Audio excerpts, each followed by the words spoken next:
Et dans la sauce ce matin, les émissions de télé sont-elles bidonnées? Vous le savez, David Douillet a été éliminé de Danse avec les stars vendredi dernier et il a poussé un énorme coup de gueule. Il a crié à l'injustice suite à son élimination. C'était dans l'émission Les Grandes Gueules Sport. Ce que je digère pas, c'est l'injustice. Parce que là, j'ai revu ma prestation et les arguments qu'a avancé ce personnage, cet unique personnage, bah, c'est pas vrai, quoi. C'est pas vrai. Et ça, c'est injuste. Donc, je sais pas pourquoi il a fait ça, ni quelle était sa raison, etc. Mais je reçois des milliers de messages. C'est hallucinant par les réseaux sociaux. C'est incroyable. Et y compris des danseurs professionnels qui sont encore présents dans l'émission. Alors, il parle de Chris Marquez qui a inventé quelle est sa raison. Donc, les choses sont claires. Il estime qu'il y a eu un... C'est venu de très haut peut-être. Toi, tu sais Guillaume, toi tu le sais la vérité. T'as bossé sur Danse avec les stars. Bien sûr. Alors juste, il parle de Chris Marquez et du buzzer rouge donc qui a été mis en place par la production pour mettre des candidats en ballottage. Donc ça, c'est une première manière de magouiller entre guillemets l'émission. Et oui, dans toutes les émissions, et on va être dans un instant en ligne avec Benjamin Castaldi, je pense qu'il va nous dire la même chose. Clairement, la production, il y a des candidats qui ont envie de voir gagner ou pas. Donc après, ils font tout pour que ça marche ou pas. Mais bien sûr que si. Est-ce qu'ils l'ont dit à l'oreillette par exemple de Chris, s'il te plaît buzz? Même pas à l'oreillette, tout ça c'est décidé avant l'émission. Vous croyez quoi? Mais David Douillet fait partie des personnalités préférées des Français. Pourquoi il l'aura enlevé? Mais ça n'a rien à voir. Peut-être que c'est pas parce qu'ils sont préférés des Français qu'on a envie de les voir dans Danse avec les stars. C'est à eux de dire. Et puis je crois qu'ils sont très à cheval sur le niveau de danse sur Danse avec les stars. Donc c'est bien d'avoir des gros noms, mais ils veulent que ça danse. Ils veulent que ça danse bien. Et David Douillet, on va pas se mentir, c'était pas le meilleur danseur. Vous savez quoi? On va demander à un expert. Benjamin Castaldi, comment ça va mon Benji?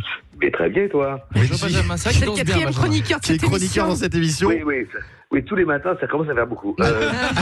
Nous envoie pas une facture, Benjamin. Alors non, pour répondre à la question Douillet, il est évident que c'était prévu d'avance. Voilà. C'est évident. Et pourquoi? Alors ça, je sais pas quels sont les tenants, les aboutissants. Est-ce qu'ils sont engueulés sur le... Je sais pas. Alors je veux dire, moi, soit c'est parce qu'ils dansent mal, soit c'est dealé en avance avec les candidats. Parce que David Douillet a un truc moi qui m'a intrigué dans son portrait, c'est qu'il est même pas venu au studio de danse. En fait, ils ont fait son portrait dans sa maison à Bourg-en-Bresse. Je crois il s'est même pas déplacé pour faire les répétitions. Donc franchement, ça sent le gars qui a négocié le truc avant l'émission. Qu'est-ce que t'en penses, Benji? C'est possible. C'est très probable. Après, alors pour répondre à votre question.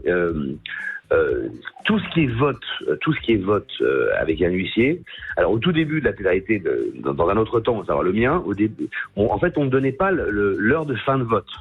Et ça, c'était très utile parce qu'effectivement, si vous avez un candidat que vous voulez voir passer et qu'à 21h12, il est en tête, si vous arrêtez, si vous fermez les votes, on balance un disque et on peut plus voter. Donc ça veut dire que la production coupe les votes au moment où ça les arrange. Voilà. Mais ça, moi je l'ai vécu sur le Loft 2 parce qu'on voulait sauver, je crois, la candidate qui était foraine.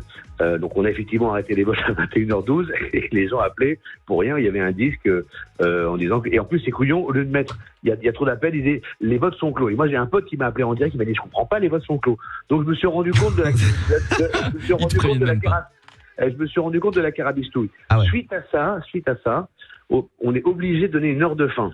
Donc en fait maintenant c'est compliqué de pouvoir arrêter au moment où c'est même impossible. Ouais. J'en veux pour preuve, rappelez-vous, Magali Vae et TF1, ils ont tout essayé pour la mettre dehors dans la Starac. Elle était tellement populaire, ils n'y arrivaient pas. Et ils sont continués jusqu'à la fin. Donc ça c'est.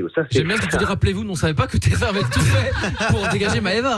Alors voilà, faut dire qu'il y a quand même Magali, pardon. Il y a quand même un vrai huissier de justice, c'est des vrais votes, bien sûr. Mais il y a quand même des astuces pour bidonner les votes. Et moi je vais vous révéler.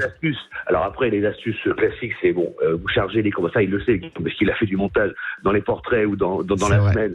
Vous faites disparaître un candidat complètement, comme ça vous le faites oublier. Soit vous le chargez dès qu'il fait une connerie et vous le mettez à l'antenne.